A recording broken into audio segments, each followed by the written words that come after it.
Pues como ustedes ya saben, estas reuniones se están haciendo, así como muchas organizaciones las están promoviendo, para entender un poco más sobre la problemática o lo que se nos viene con la aprobación de la Ley Naranja. Como ustedes saben, es una ley aprobada y es una ley que pues ha pasado sobre los artistas y sobre todo el tema cultural en Bogotá.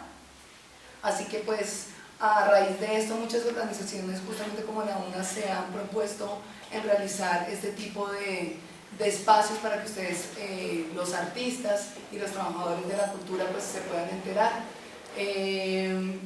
Como ustedes saben, la economía naranja pretende comercializar arte, y para entender un poco esto, ya que la ley como tal se ve como algo muy agradable, muy aceptable, y fuera de eso promete un montón de cosas que tal vez, muy seguramente no se van a cumplir. Hay que entenderla un poco más. El día de hoy pues estamos invitando a Aurelio Suárez. Como ustedes ya conocen a Aurelio, él es ingeniero industrial de los Andes, miembro de la Academia Colombiana de Ciencias Económicas, ex candidato a la alcaldía de Bogotá, columnista del Tiempo y del Espectador y comentarista de Blue Radio. Así como ustedes saben, él ha sacado pues una serie de libros también explicando un poco la Organización Mundial desde la economía, por decirlo así. Pues bueno, este es un evento propuesto por la UNA. Como ustedes pues ya les estaba comentando, hay muchas organizaciones las cuales queremos también invitarlos a dos cosas el día de hoy. Uno, que anden pendientes como de esa agenda artística que se está realizando pues aquí en Bogotá, en Medellín, en Bogotá, en muchas ciudades de Colombia. Se están reuniendo artistas para hablar un poco sobre este tema y sobre todo para intentar detener pues que se haga esto realidad. Igual ustedes ya han sido víctimas de las convocatorias y de la forma que se están tratando actualmente el área cultural y el área artística por parte de la nación, a nombre propio pues del gobierno nacional y pues del Centro Democrático, que fue el que impulsó esta ley. Muchas gracias a la UNA, al espacio del teatro, a la organización Desliz, a la Fundación Norte y Cultura, a Chapiner y Chapinero Cultural. Vamos a tener una arroba también por parte de la UNA para que ustedes puedan de pronto tuitear y también colaborar con algunas de sus organizaciones que puedan mover esta información. Nos decían que es @una, mayúscula, y la A de UNA, artes. ¿Sí es artista? Ahí está. Artistas. Bien, entonces pues le damos la palabra a Aurelio y bueno, empecemos. Bueno, Angélica, mil gracias. Un agradecimiento especial a la Unión Nacional de Artistas y a las demás organizaciones culturales que me han invitado a hablar un poco de manera, pues, con las limitaciones, la amplitud con las limitaciones que tiene el tiempo y el espacio. Yo diría que lo que se trata de hacer es una primera aproximación para que los sectores culturales del país y sus principales voceros y representantes vayan adquiriendo elementos de análisis, de conocimiento, de profundización, que permitan a la comunidad artística y cultural del país conocer todos los asuntos que están relacionados con el tema de la economía naranja. Todos ustedes sabrán que yo tengo pues limitaciones obvias para temas culturales. No conozco el tema de manera tan profunda como ustedes lo manejan y lo conocen. Y el aporte mío hoy sí significa contribuir con elementos de tipo económico que hagan una especie de conjunción entre lo uno y lo otro para que se vaya comprendiendo cuál es la naturaleza real de lo que está contenido en esta propuesta de economía naranja. La presentación va a tener 3 partes y una parte concluyente. La primera parte es mirar un poco todo el concepto global de economía naranja. Este no es un concepto criollo, Pues no es comida criolla, estamos hablando de cocina, no es cocina criolla, es cocina internacional, ¿sí? Hay una serie de elementos que tienen que ver con la organización económica contemporánea relacionados con el tema economía naranja. Lo segundo es relacionar ya esos elementos económicos con asuntos que tienen que ver con la economía colombiana. Y tercero, darle una mirada a 4 o 5 elementos de la ley que encajan dentro de los elementos de economía internacional y economía nacional que he enunciado en los puntos anteriores. Y finalmente la parte concluyente. Esa es la idea de lo que tengo preparado para ustedes hoy.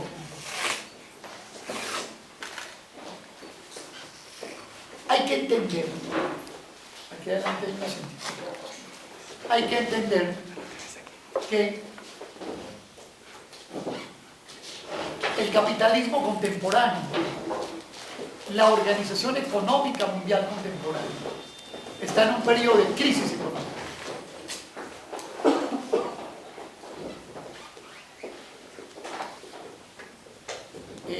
Cuando los textos de economía hagan un relato de la historia económica de los últimos 100 años, seguramente tendrán que incluir 2 hitos de esa historia económica. Uno, la Gran Depresión de 1929, y 2, la Gran Recesión de 2008. Una recesión económica en la que el mundo entró por la crisis que yo he llamado el infarto de Wall Street en el año 2008, que se devela con el estallido del banco de inversión Lehman Brothers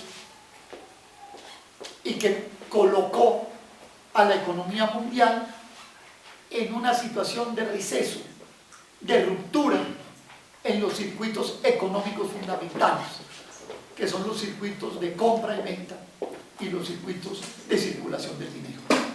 A la economía le pasa como al corazón, le da un infarto, se paralizan los movimientos de sístole y de diástole. Los movimientos son la circulación del dinero y los circuitos de compra y venta, quedan paralizados. Lo he explicado en algunos de mis libros al respecto. Hoy el mundo todavía no se ha recuperado de ese periodo de recesión. Y digamos que si la economía global no está hoy en cuidados intensivos, puede estar en cuidados intermedios con el riesgo de que puede volver a cuidados intensivos. ¿Cómo se miden esos periodos de recesión? El indicador fundamental en la economía capitalista es lo que se conoce como la tasa de ganancia del capital. O sea, si la tasa de ganancia del capital no logra un retorno, no logra una retribución, una remuneración adecuada de ese capital, y por supuesto, lo más creciente posible, pues ese capital está en una situación en la cual, cuando se invierte, cuando va a los distintos sectores, no encuentra una retribución suficiente de ganancia. Hay algunas formas de medir la tasa de ganancia, hay unos métodos que no vale la pena pues ahora explicar, pero en el año 2008, 2009, el año subsiguiente al estallido de la crisis, la tasa de ganancia del capital mediante los métodos, digamos, más utilizados hoy para medirlos en el mundo, marcaba 0,302. Pasó a 0,344 en el año 2012 y volvió a caer a 0,33 en el año 2015. Es decir, cae en una especie de recuperación y vuelve otra vez a caer y no sigue en un movimiento creciente, sigue en una tendencia, a mi modo de ver, declinante, o por lo menos estable. Y fíjense ustedes que en el mundo hoy la situación es tan grave que todavía en los principales países, pues en las principales economías del mundo, la tasa de interés de préstamo del capital está a niveles de cero, incluso en algunos sitios negativa o apenas un poquito en niveles del 1%, etcétera, tasas de corto plazo, porque tienen que tener el dinero barato, digamos, de alguna manera, para poder reanimar esos circuitos económicos en recesión. ¿Qué es lo que hace la economía contemporánea? La economía contemporánea lo que hace es tratar de buscar nuevas áreas de inversión, buscar nuevos nichos de negocio, donde pueda el capital sobrante invertir para poder aumentar esa tasa de ganancia. Estamos en la economía en un estado estacionario, donde sus fronteras de posibilidades de producción están limitadas con volúmenes muy altos de capital sin encontrar sitios donde invertir. Y entonces, ya hace algunos años, se empezó a hablar de una economía verde. Ustedes tienen un antecedente, que es la economía verde, que vamos a volver lo ambiental bienes económicos. Incluso, por ejemplo, en Estados Unidos durante mucho tiempo se habló, sobre todo al amparo o al alero del Partido Republicano norteamericano, se habló del complejo militar industrial, esa forma de ligar la industria con la guerra para retribuir a la industria a través de vínculos muy estrechos. En 1920, por ejemplo, el 20% de la industria norteamericana pertenecía al complejo militar industrial. Después de la Segunda Guerra Mundial, el 40% de la industria norteamericana se vinculó al complejo militar industrial.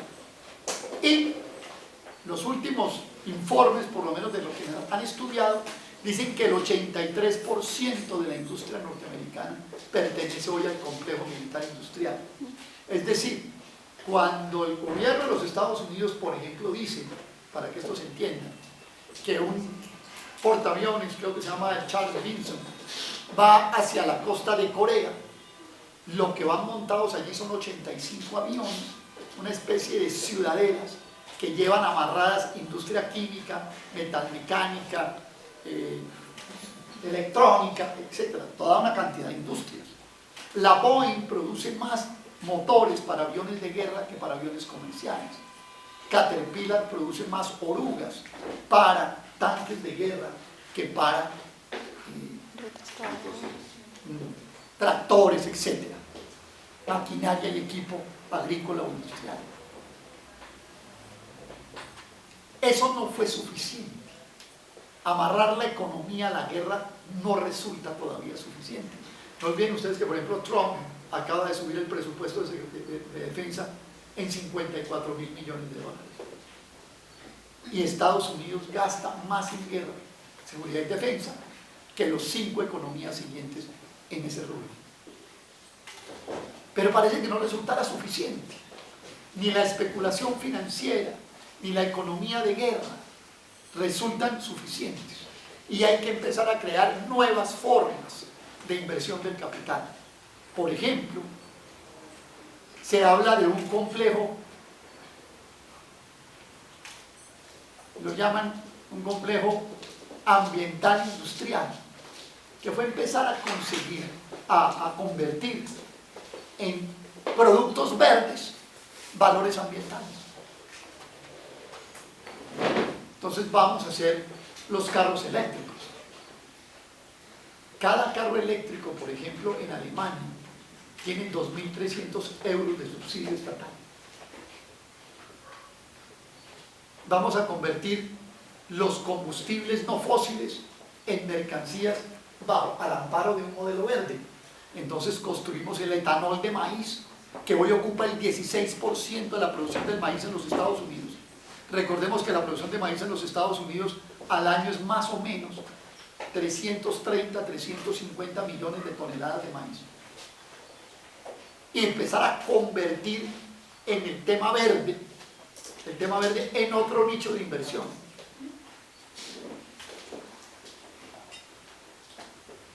La Fundación Clinton, por ejemplo, y junto con Al Gore han convertido esto en una especie de nuevo nicho de inversión, nuevo filón político y nuevo filón de negocios, ¿cierto?, en términos de dinámica económica. Pero parece que la economía verde, la economía de guerra, la especulación financiera no resultan suficientes para reanimar ese corazón paralizado.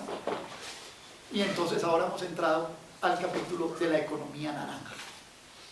O sea, hay que entender esto como nuevos nichos, nuevas formas de inversión para nuevos retornos de capital.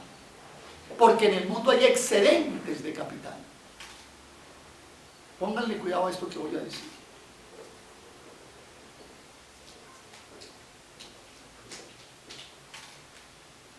Por cada dólar que va a la producción anual en el mundo de bienes y servicios, hay de 8 a 9 dólares en otras formas de dinero que existen en el mundo. Títulos, valores, mercados de deuda, operaciones bursátiles, seguros, reaseguros, créditos, etc. Por ejemplo, hoy en el mundo, lo que deben los estados, más lo que deben los hogares, más lo que deben las empresas no financieras, más lo que deben las empresas financieras, es 3,5 veces toda la producción mundial de un año. O sea que debemos 3,5 veces lo que producimos al año. O sea, hay que entender cómo es la organización económica mundial contemporánea. Si no se entiende que estamos viviendo en un mundo de excedentes de capital, de especulación financiera, de agio, de búsqueda de convertirlo todo en negocio, no vamos a entender cuál es el origen de que se hubiera aparecido la tal economía naranja, que nos la quieren poner incluso como una especie de genialidad de algún colombiano, ¿cierto?, o de algunos colombianos que trabajaron en el BID, para no mencionarlos con nombre propio. Pero hace parte de eso. Está tan paralizada la economía mundial que hasta la poesía nos la volvieron un commodity como 1 kilo de carbón. Es de eso de lo que estamos hablando acá. Quieren volver commodity. Commodity es mercancía, producto básico, producto transable, etc. ¿Sí? Quieren volver commodity todo. Claro, pero bajo el control del gran capital. Hablan en los documentos internacionales de la Orange Economy, hablan de que es una oportunidad infinita para el capital. Y todos nosotros sabemos que existen mecanismos dentro del marco jurídico de propiedad intelectual, específicamente el tipo de propiedad intelectual norteamericano, el copyright, como el mecanismo fundamental para amarrar bajo el control del gran capital toda esa oportunidad infinita de negocios que significa la llamada economía naranja. Es más, hay algunas mediciones. Voy a darles los siguientes datos. Dicen que esta economía naranja equivale al 6,1% del Producto Interno Bruto Mundial. Producto Interno Bruto Mundial, o sea, la producción mundial de bienes y servicios, economía real, es más o menos, puede estar del orden de los 75 a 80 billones de dólares. Cuando hablo aquí de billones, hablo de billones en español, o sea, de 12 ceros, no de 9, como en inglés. Entonces estamos hablando de 6 y pico, estamos hablando de 5 billones de dólares al año. 5 con 12 ceros en dólares. De eso es que se habla. Es más, se ha medido también en Colombia. Y dicen que en Colombia es equivalente al 1,5 del Producto Interno Bruto del país. El Producto Interno Bruto de Colombia puede estar en 880 billones de pesos. El 1%, el 10 es 80, el 1% es 8. Estamos hablando de 12 billones de pesos en Colombia. Y se dice incluso que la economía naranja y sus productos puede llegar a ser el 5º commodity más comercializado del mundo. Entonces lo comparan con el petróleo, lo comparan con algunos otros commodities y dicen, en la producción mundial y en todo lo comercializado, la economía naranja puede ser el 5º producto, el 5º commodity de comercialización en el mundo. ¿De qué se habla en el mundo? ¿Cómo se enumera en el mundo? ¿Qué bienes, qué servicios se tienen en el archivo, en el portafolio de Economía Naranja. Voy a mencionar algunos que encontré. Bienes creativos, audiovisuales, manufacturas, pero manufactura, hablo de manufactura craft, o sea, de artesanía, cosas de ese estilo, ¿cierto?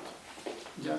Diseño, medios nuevos, artes visuales, servicios creativos,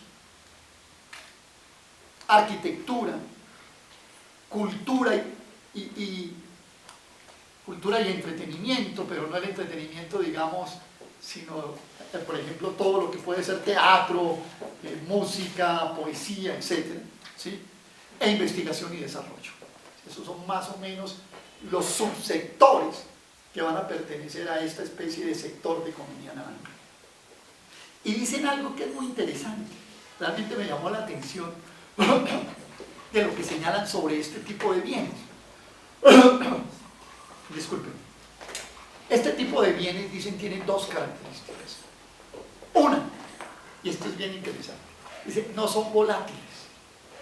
¿Qué es el concepto de volatilidad en la economía? Un ejemplo de algo volátil, el petróleo. Estábamos a $100 por barril hace, no sé, 2 años y medio, y hoy estamos a 50, pero hace un año caímos a 30. Eso se llama, es un bien volátil.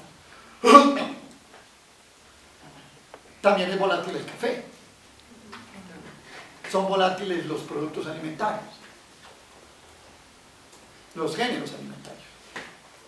Están sujetos, por ejemplo, a que en un momento dado hay cambios climáticos que disminuyen o aumentan la producción, afectan los inventarios y terminan moviéndose los precios de manera brusca.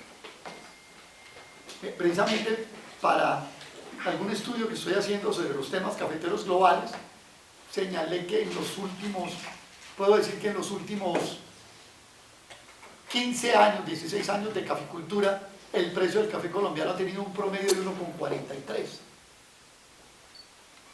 en dólares corrientes y 1,80 y pico en dólares del año 2016, pero también les puedo decir que hubo años de 3,40 y otros de 1,20. Bueno, ellos dicen, estos bienes y servicios creativos son muy poco volátiles, son bastante estables y de precios crecientes. O sea, no estamos sometidos aquí a condiciones de estrés, no estamos aquí sometidos a condiciones de estrés de mercado, ¿sí? De periodos de sobreoferta o periodos de profunda escasez. Y dicen que hay otra característica y es el aumento de la conectividad. Recordemos que la conectividad es la forma como se refieren a toda la conexión de redes, de la utilización de todos los sistemas, ¿sí?, de redes sociales. Dice, la conectividad además se vuelve un elemento de potencialidad de esta economía. O sea, estamos hablando del quinto commodity del mundo, un commodity que no es volátil, un commodity que la conectividad juega a su favor, es un commodity que hoy está midiendo el 6% del Producto Interno Bruto Mundial, que en el caso de Colombia es de 1,5% del Producto Interno Bruto Nacional. Y dan algunos ejemplos de todo esto que estoy hablando. Dicen, por ejemplo, entre Hollywood, Bollywood y el Hollywood de Nigeria, es decir, producen 4.000 películas. Tienen calculado que se bajan, como decimos cuando bajamos algo de internet, de las redes, se bajan 25.000 millones de canciones al año. O sea que si en el mundo somos 7.000 millones de seres humanos, cada uno se baja 3 y un tanto más de canciones al año. Dice, estamos hablando de 50.000 millones de utilización de aplicaciones. Y dicen esto que puede ser interesante: los 10 musicales de Broadway más importantes, hablan de La Bella y la Bestia, El Rey León, otros estilos, han producido 26.900 millones de dólares en ventas. O sea, esto ya lo tienen calculado.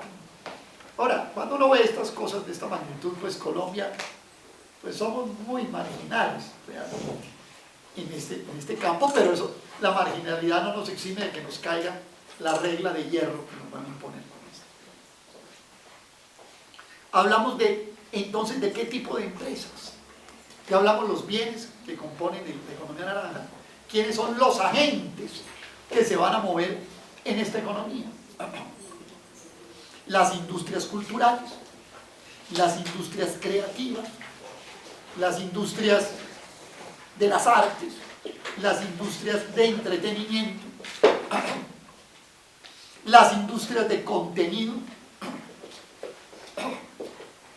de hablan en general de industrias protegidas, culturales protegidas, perdón, de industrias culturales de economía creativa protegidas por el copyright. O sea, todas estas industrias, todas estas empresas que se mueven en estos campos van a tener esta protección, ese escudo de protección para controlar, que es el llamado copyright. Ahora, llama la atención que en el año 2007 ya hubo un primer esbozo de esto, en un llamado específico a América Latina, por parte del Banco Interamericano de Desarrollo. Entonces se fijan en América Latina y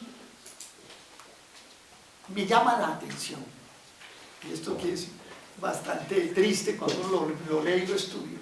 Dicen, es que América Latina se ha apreciado de que es un subcontinente muy rico de capital natural, porque tiene petróleo, carbón, cobre, etcétera, plata, ¿sí? ¿Sí? Agua. Bueno, ellos no dan cuenta a nadie porque para ellos es ¿sí? Sí, correcto. Dice, pero les quiero llamar la atención, dice ellos. El patrimonio natural de América Latina es casi igual que el patrimonio natural de la OCDE. Aquí América Latina lo que puede producir es lo que ellos llaman este capital intangible, que puede ser un capital muy superior incluso al patrimonio o al capital natural que tiene. Lo han denominado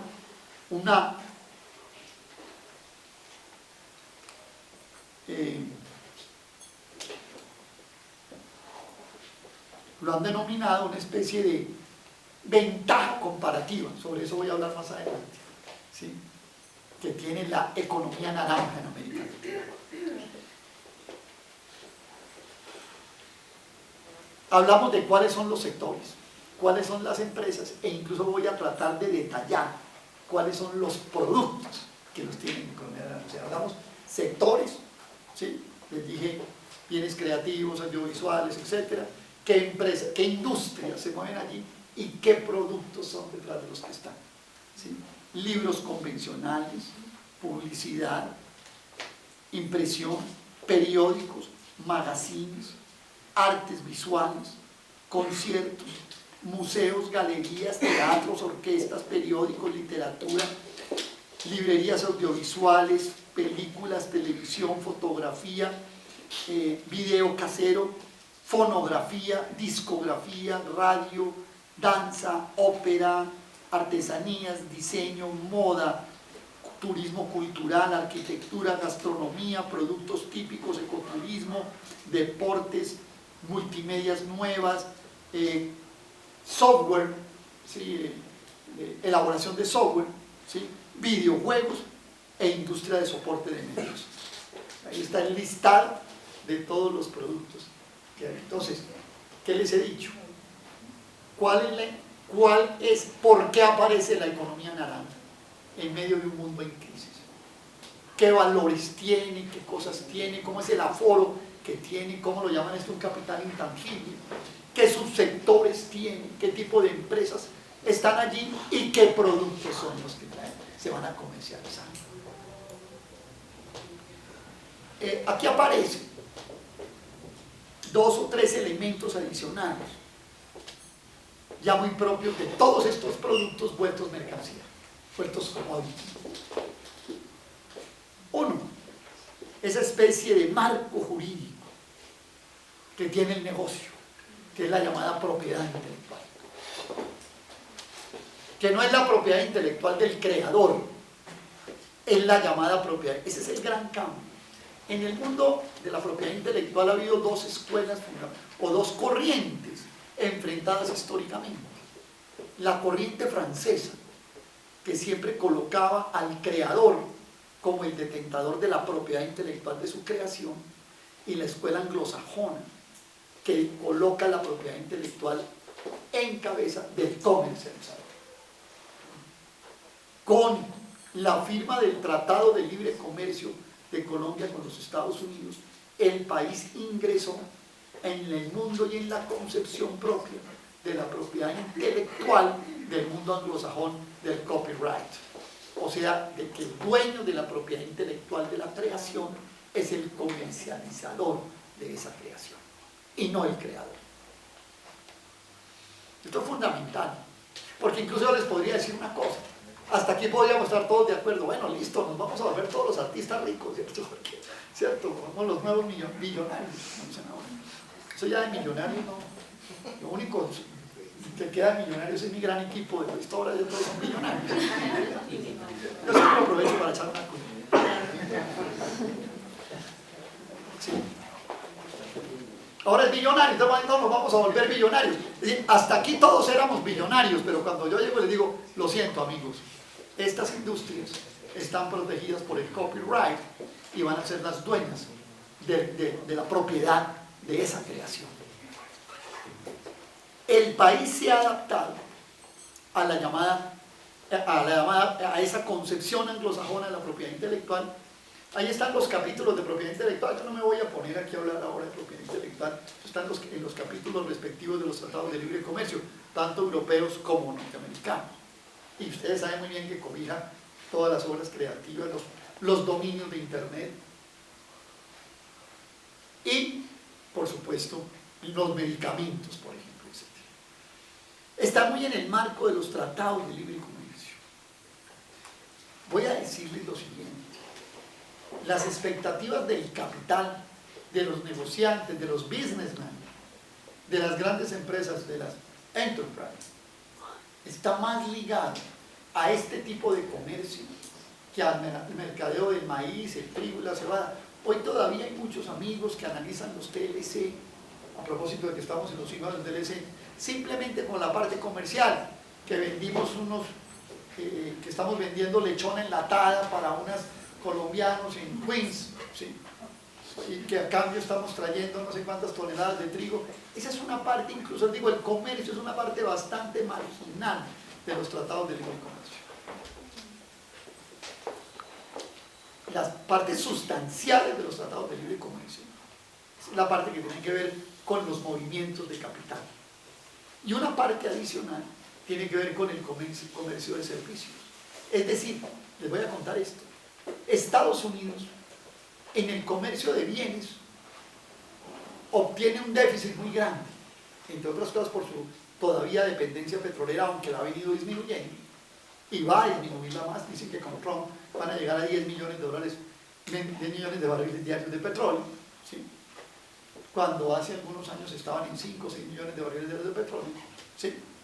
Pero el gran superávit comercial de los Estados Unidos son estos servicios y este comercio, de esta nueva arquitectura comercial del periodo de la especulación financiera, acentuado en crisis económica, de este llamado comercio de servicios. Estados Unidos es el rey del mundo en el tema de comercio de servicios y bienes de propiedad intelectual. Es un invento a la medida de la economía norteamericana y, por supuesto, de los grandes grupos económicos norteamericanos que lo controlan.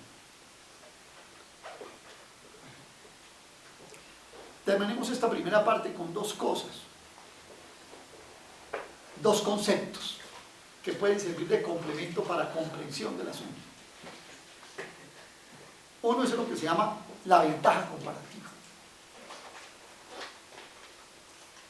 Cuando comenzó el comercio contemporáneo de mercancías capitalistas a comienzos del siglo XIX, un señor economista inglés llamado David Ricardo, esbozó un teorema que incluso aquí en Colombia y en muchas partes del mundo se predica de manera muy parcial, que dice lo siguiente: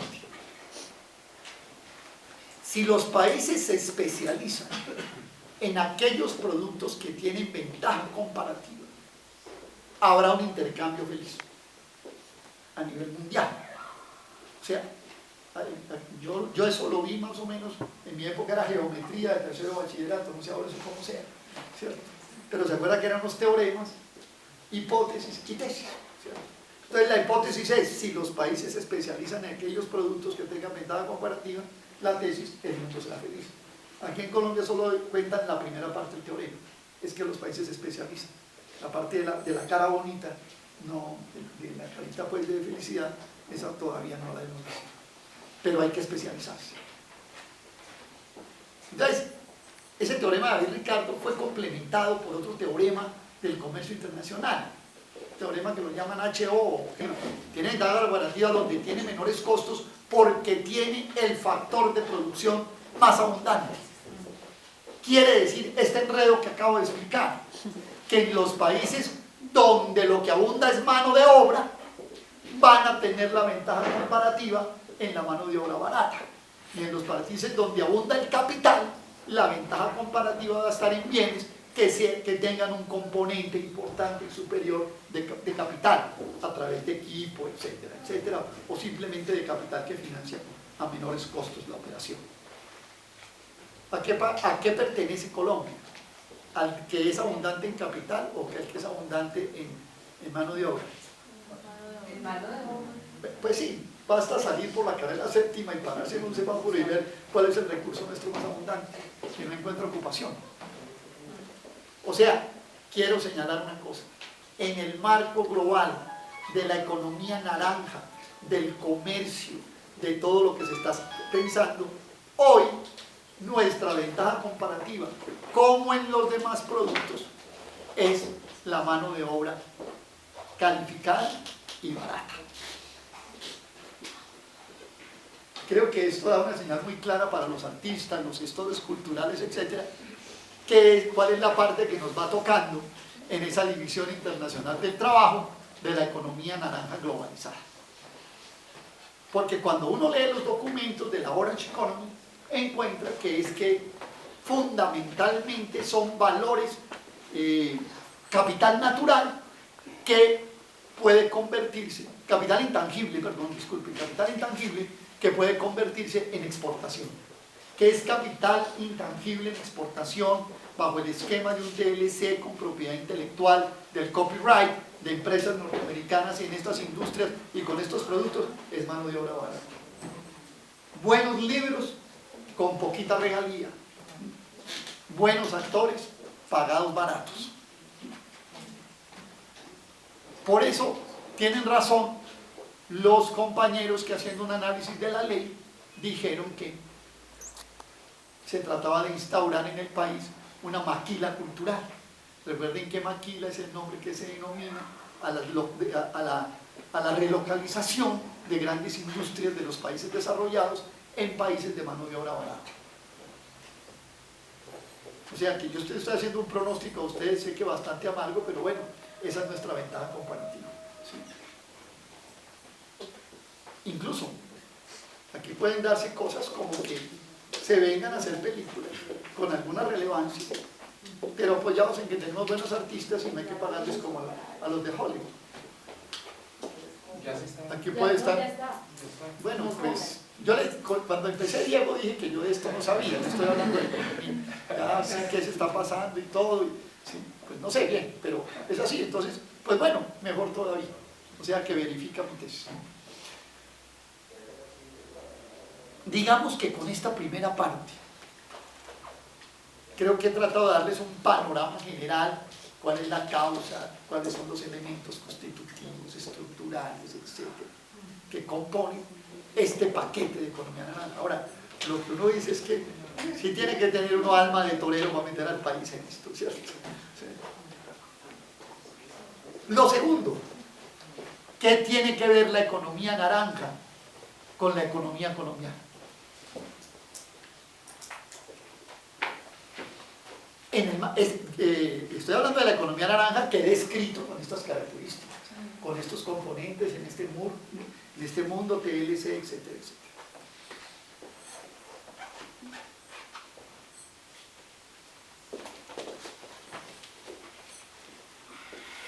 La economía colombiana en los últimos 25 años ha tenido 3 grandes crisis. Voy a echar un brochazo por razones de tiempo. Cuando se acabó la crisis de los años 80 del siglo XX, nos dijeron, le tenemos la fórmula. Se llama el consenso de Washington. Libre comercio, libre flujo de capitales, privatizaciones. Ustedes entran a esta única economía que estamos construyendo alrededor del gringo que quedó vivo en la pelea boxeo contra el ruso quedó en el piso, él quedó parado como en la película Rocky 4. Entonces, sí, el gringo quedó parado, quedó con un ojo morado y con 3 costillas afuera, pero fue el que quedó parado, el ruso quedó fundido. Entonces, en la economía que vamos a montar alrededor de la superpotencia que quedó, los invitamos a que se vengan a vincularse para que se vuelvan una superpotencia, pero necesitan esta receta. Libre flujo de mercancías, libre flujo de capitales y privatizaciones, y serán felices. Y a los 10 años, en 1999, y después de varias erupciones en los tigres asiáticos, en Rusia, en Brasil, en México mismo, en el año 99 la economía colombiana estalló con esa receta.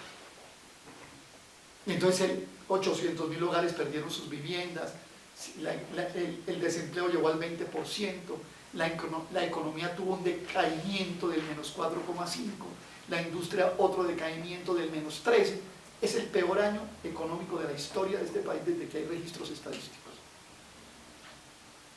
Pero dijeron, no, el problema suyo no es ese recetario que leímos hace 10 años, es que la receta no se la ha tomado completa, tienen que tomarse otra receta. Llevan 3 frascos, tienen que tomarse 3 más. Pues, doctor, ¿qué hago? Que el tratamiento no me ha caído bien. No, el tratamiento no lo ha acabado, tienen que tomarse otros 3. Y nos metieron Plan Colombia y 2 acuerdos extendidos con el Fondo Monetario Internacional que nos dijeron una cosa: señores, lo que a ustedes les falta es capital extranjero. Tienen que abrir ahora para atraer capital extranjero, porque ustedes con el capital que producen no son suficientes para financiar toda la inversión que el país requiere, y el capital extranjero va a darles la mano como Sor Teresa de Calcuta, pero tienen que adecuar la economía y los sectores económicos para atraer ese capital extranjero. Petróleo, minería, sector financiero, comercio, todas nuestras, digamos, empresas o industrias insignias quedaron en manos del capital extranjero. Y después de 15 años, ¡pum!, otro estallido, el del año 2015. ¿Vino capital extranjero? Sí. 130.000 millones de dólares vinieron a Colombia entre el año 2000 y el año 2016. Pero ese capital extranjero que vino produjo utilidades o renta de capitales por valor de 170.000 millones de dólares. O sea que al paciente le recetaron una transfusión en el brazo izquierdo, pero le pusieron una jeringa en el brazo derecho, ¿sí? Y le sacaron más sangre de la que le metieron, y tuvo que estallar en el año 2015 cuando estallaron sus cuentas externas. En el 2016 estallaron las cuentas fiscales. Nunca habíamos tenido un déficit en nuestras cuentas externas como el del 2015, 6,5% del Producto Interno Bruto, 19.500 millones de dólares, 60 billones de pesos. Y en el año 2016 tuvimos el déficit fiscal más grande también de nuestra historia, 4% del Producto Interno Bruto, alrededor de 36 billones de pesos. Y entonces ahora, ¿qué es lo que nos dicen? Ahora nos dicen, no, es que el capital extranjero que ha venido no ha sido suficiente, hay que traer más todavía, ¿cierto? Y entonces, ¿qué aparece? Aparecen las vías 4G, aparece la economía verde, aparecen las zonas de interés de desarrollo especial CIDES para el campo, y aparece la economía naranja. en el marco de esa política económica hay que entender cómo casa el país con esa forma nueva de economía, entre comillas, en la que se está imponiendo. O sea, hay un matrimonio, casa allí, el modelo económico nuestro con esa propuesta de economía nueva.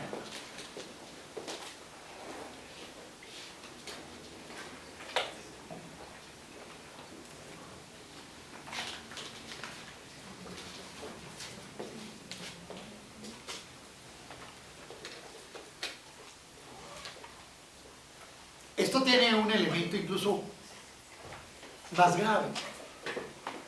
Siempre que los capitales extranjeros empiezan a ocupar espacios en una economía, es como cuando usted se sube a Transmilenio, que al que no lo baja del empujón, lo aprieta, ¿cierto? Es así.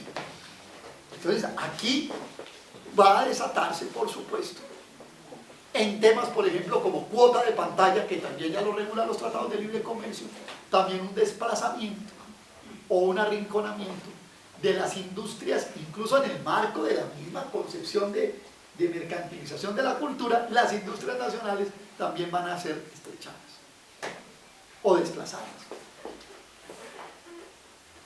Fíjense ustedes que cuando uno dice, por las mañanas a veces en Blue Radio dicen, vamos a leer el rating, que la novela tanto tuvo el 28, la otra novela tuvo el 24, y yo me pregunto, ¿y el otro 48% dónde está? Netflix, Warner Bros, Fox, ESPN, ¿sí? HBO. Hagan esa cuenta. Entonces dicen, no, vamos muy bien, mire que el 28% está viendo la novela JJ. Y en la otra, no sé cómo se llame, pero 23. Vamos ganando, son 51, digo, y el otro 49. No están en Señal Colombia, ni en Canal Capital, ni en Telecafé, ¿cierto? Ni en Telemedellín, ni en Televisión. Están ya con eso. Hagan esa suma. Si ustedes cogen lo que llaman ahora eso, una empresa de estas de cable de televisión, muy sencillo, le ofrecemos 300 canales, señorita Angélica, y hay 20 canales colombianos. Ya no los tomaron. Pero entonces resulta que usted un día tuvo la posibilidad de ir a Bolivia o a Buenos Aires y dice en el hotel, bueno, vamos a hacer zapping a ver qué hay aquí. Son los mismos canales. Esos tienen además una dimensión global. Estamos andando ya sobre eso. O sea, que si uno puede hablar de que ha habido una desnacionalización de la economía, que la he explicado, va paralelo a una desnacionalización de la cultura y del arte nacional. Tercer punto, la ley. A esto me voy a someter fundamentalmente al análisis que han hecho algunos compañeros de la UNA y de otras organizaciones. Voy a decir algo y no quiero herir susceptibilidades pues, de gustos musicales de nadie, ¿cierto? Pero sí llama la atención que el más premiado en Antioquia se llama Maluma. Entonces le preguntan al gobernador de Antioquia que por qué premia a Maluma y tiene el descaro de decir que porque es es igualito a Débora Arango. Una cosa pues, menos mal que no lo oíste. Yo intervine ese día y dije, oiga, este señor gobernador hay que mandarlo a unas clases de cursos libres en la Universidad de Antioquia. No tiene ni idea de qué está hablando. Pero es que Maluma tiene un encanto. ¿Cuántos discos de oro y no sé qué cosas? Eso está todo dentro de eso, ¿cierto? O sea, lo que vamos a empezar a premiar son los Malumas. Entiendo que eso es una expresión y todo, pero yo sí creo que hay cosas de arte y de cultura, de unas formas mucho más elevadas, de contenidos mucho más elevados, de una simbiosis entre contenidos elevados y formas bien acabadas superiores a eso. Yo sí creo que es así. Es decir, que yo creo que lo mejor de la expresión cultural de nuestro pueblo no está allí. Ahora, eso puede ser expresiones culturales, pero son los valores fundamentales de nuestro pueblo. Yo tengo mis dudas, podríamos discutirlo, pero ya el hecho de que sea discutible es bastante. Ya estamos en un terreno distinto. Entonces, le vamos a dar un premio, una mención a Angélica, porque tiene 80 discos de oro o 3 Grammys latinos. Eso, sí, entiendan cómo está empezando a funcionar toda esta lógica en el marco de una lógica. Eso ya empezó. Me dicen los compañeros, no, ¿cómo la vamos a detener? No, esto ya el agua la llevamos por acá, por el ombligo. Lo que faltaba era la ley, lo que faltaba era coger todo y volverlo ley. Bueno, volver esto como mercancía, un segundo aspecto. Yo de eso no quiero hablar, estaba hablando todo el rato y que eso queda suficientemente claro. ¿Sí? La otra cosa que señalan los compañeros es algo que me parece muy importante resaltar. Y es que ya pasó en las telecomunicaciones. Para poder operar sobre todo lo que existe, es sobre la base de la infraestructura que el país montó para el desarrollo de su cultura. O sea, el país montó toda una infraestructura cultural, ¿cierto? Incluso pongamos teatros, arranquemos del Colón para abajo, pero cojamos también redes de comunicaciones, etcétera, y lo que vienen son estas empresas de las industrias culturales, entre comillas, que incluso no se deberían llamar así, y se montan sobre esa infraestructura. Eso ya pasó en Colombia. Cuando comenzaron a operar las empresas privadas de telecomunicaciones, el Consejo de Estado le obligó a Telecom que le tenían que entregar su infraestructura y que se la tenía que entregar ni siquiera reconociéndole el cargo fijo, que es la forma de remunerar la inversión, sino solamente le pagaban el costo variable, o sea, el costo de la llamada, con lo cual no se reconocía la infraestructura montada. Es sobre la base de esto. Aquí pueden terminar diciéndole a los canales nacionales que tienen que poner al servicio de sus hijos, que porque eso es barreras al comercio, quién sabe qué vainas inventan.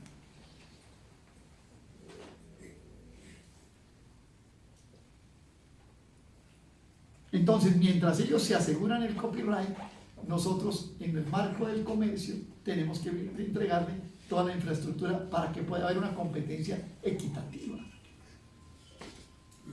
Esto no es decir, es aplicarle.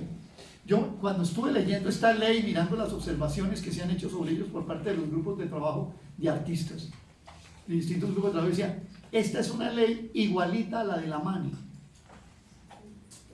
¿Cómo? ¿Se acuerdan la famosa lucha de la MANI? Era contra la educación con ánimo de lucro. Bueno, esto es en el fondo, esta ley es la ley de la MANI en la cultura, de la cultura con ánimo de lucro. Con todo lo que eso significa, que son tres palabritas chiquitas, ánimo de lucro, pero que las implicaciones que tiene son descomunales. Pues son descomunales, que llevamos casi una hora hablando de todo lo que esto tiene, TLC, ventajas comparativas, modelos de política económica, economía global, nuevo nicho de inversión, industrias, productos, etc. Y se quedan los compañeros de que el Consejo Nacional de Economía Naranja no lo conforma ningún gremio, ni un escritor, ni un pintor, ni un cineasta. Eso no me parece muy pertinente, pero era de esperarse. Es más, es mejor no estar ahí, creo yo. Porque es que eso además es que cogen y dicen, no, ¿saben qué? Aquí Elvira Cantillo, nuestra pintora, queda en el consejo. ¿Qué pasa la pobre Elvira allá al pie del ministro de Hacienda, del de Planeación Nacional? No la ponen de muñeco. Va a decir, mire, están representados, socializamos. Y el último punto, que me parece muy pertinente, que se ha señalado, es cómo, si la cultura general del país, si la cultura nacional del país va a ser atropellada, mercantilizada y apropiada como un capital intangible, así como cogieron las minas el capital natural, así como han cogido el capital industrial, así como han cogido el capital comercial, ahora van a coger el capital intangible. Si así como dicen con eso, ¿cuál va a ser la suerte de las expresiones culturales de este país pluriétnico, de nuestras minorías, afro, de nuestras minorías indígenas, etc. Entonces eso sí se vuelve es una especie de moneda de cambio de la peor forma de intercambio, de apropiación, que me suena mucho a lo que hay en el Tratado de Libre Comercio también, cuando se apropian del conocimiento tradicional en materia de medicina, la apropiación de la biodiversidad, el patentamiento de animales y de plantas. Bueno, vienen es para un patentamiento en el fondo de nuestra cultura y de estas culturas, de las distintas expresiones culturales nacionales, ¿sí? Para comercializarlas a nivel mundial, para que ese capital cesante en el mundo encuentre un nuevo nicho que al mercadear estos commodities tenga un retorno de capital importante. Yo creo que no tendría que decir más cosas sobre esto, que lo entiendo como una especie, se los dije inicialmente, de una especie de aproximación al tema. Seguramente ustedes, que casi todos son más inteligentes que yo, estoy seguro, podrán con estos elementos desarrollar muchas más cosas y son gente muy pensante y van a encontrar nuevas aristas de este asunto. Lo que yo he tratado de hacer acá es poner en un terreno, digamos, voy a decir una cosa, un terreno muy económico, casi que economicista, pues este problema que tenemos, ¿ya? Ustedes seguramente a partir de aquí enriquecerán esta pequeña aproximación y podrán plantearle al país la problemática. En general, cuando este tipo de cosas pasan, lo que hacen los movimientos que se resisten son fundamentalmente tres cosas, que es lo que yo recomendaría. Ante la pregunta de la obligada, la del millón, ¿y qué vamos a hacer? ¿Sí? Pues en general, cuando este tipo de cosas, los interesados hacen fundamentalmente tres grandes actividades. Una primera, que es de educación, es educar al país en lo que está pasando, plantearle al país que hay un despojo de la cultura nacional. Ahora, tenemos una ventaja enorme. ¿Quién está más capacitado para poder utilizar medios, imágenes, formas de penetración para educar, para explicar esto, que los artistas? Los ingenieros industriales somos unos planos y economistas que eso no sabemos sino de números, ¿cierto? Y los números no los entiende nadie, entonces estamos muertos. Pues si hubiéramos podido explicarle al país lo que está pasando con el neoliberalismo, no hemos sido capaces de explicar, ¿cierto? Pero ustedes sí están en condiciones de hacer verdaderas brigadas culturales para educar al país en torno a este despojo. Lo que nos están haciendo es más grave que todos los pozos de petróleo que nos han robado. Lo que nos están saqueando es mucho más valioso que todas las minas de carbón que nos han saqueado. De lo que nos están hurtando es peor que todo el oro que se han llevado a este país aún desde la colonia. Es que es la nacionalidad propia lo que se están llevando. Es la razón de ser, las esencias de la nación colombiana, de lo que se están apropiando. Y yo sí tengo fe de que nuestros artistas, nuestros gestores culturales son capaces de enfrentar esta lucha, de educar al país en esto. La segunda actividad que uno hace fuera de educación es propaganda, y eso pues sí, ni hablemos, que estamos en las mejores manos para esta lucha. Yo creo que cada artista de Colombia debe dedicarle una obra, así sea un verso de un poema, así sea una página de una novela, así sea una pincelada de un cuadro, o así sea un gesto en una escultura, cualquiera que sea la forma, dedicarle de propaganda para explicarle, reforzar esa educación al país. Y la tercera cosa que uno hace cuando se enfrenta a esto es organizarse y movilizarse. Cuando habla de movilización, y yo sé que muchos dirán, bueno, esto ya no va a sacar para la calle, no. La movilización es esto que estamos diciendo. Yo creo que hay que hacer una gran movilización nacional por el arte y la cultura, para que no nos, hacia nosotros, Vea, Colombia puede salir de la crisis económica. Digo yo. Colombia puede resolver sus problemas de desigualdad. Pero si Colombia queda arrojada culturalmente, este país no queda valiendo nada.